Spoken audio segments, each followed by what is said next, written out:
7 নম্বর মাখরাজ জিহ্বার গোড়ার কিনারা, উপরের যে মাড়ির দাঁত আছে মাড়ির দাঁতের গোড়ার সাথে লাগাইয়া। জিহ্বার গোড়ার কিনারা উপরের যে মাড়ির দাঁত আছে মাড়ির দাঁতের গোড়ার সঙ্গে লাগাইয়া দত উচ্চারণ করিতে হয়। জিহ্বার গোড়ার কিনারা উপরের মাড়ির দাঁতের গোড়ার সঙ্গে লাগান।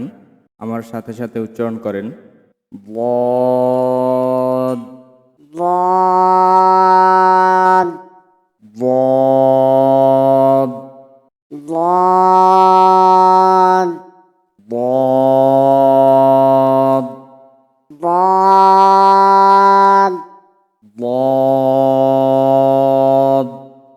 ضاد বদ। ضاد তারপরে আসি 8 নম্বর মাখরাজ জিহ্বার আগার কিনারা। জিহ্বার আগার কিনারা সামনের উপরের অর্থাৎ সামনের যে দাঁত দাঁতের উপরের মাড়ির সঙ্গে লাগাইয়া, সামনের উপরের দাঁতের মাড়ির সঙ্গে লাগাইয়া, সামনের উপরের যে দাঁত আছে দাঁতের যে মাড়ি আছে সে মাড়ির সঙ্গে লাগাইয়া লাম উচ্চারণ করতে হয়। তো জিহ্বার আগার কিনারা সামনের উপরে যে দাঁতের মাড়ি আছে মাড়ির সাথে লাগান এবং আমার সাথে উচ্চারণ করুন লাম لام লাম لام লাম।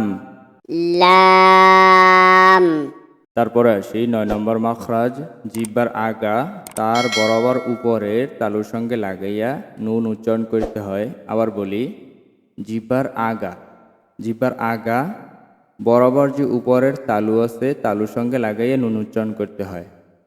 জিহ্বার আগা বরাবর উপরের তালুর সাথে লাগান।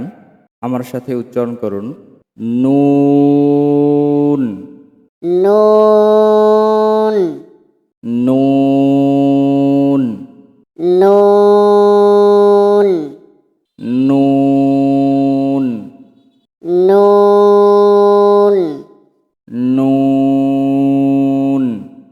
نون তারপর আসি 10 নম্বর মাখরাজ জিহ্বার আগার পিঠ তার বরাবর উপরের তালুর সঙ্গে লাগাইয়া র, অর্থাৎ জিহ্বার আগার যে পিঠ আছে পিঠ বরাবর যে উপরের তালু আছে তালুর সঙ্গে লাগাইয়া র উচ্চারণ করতে হবে।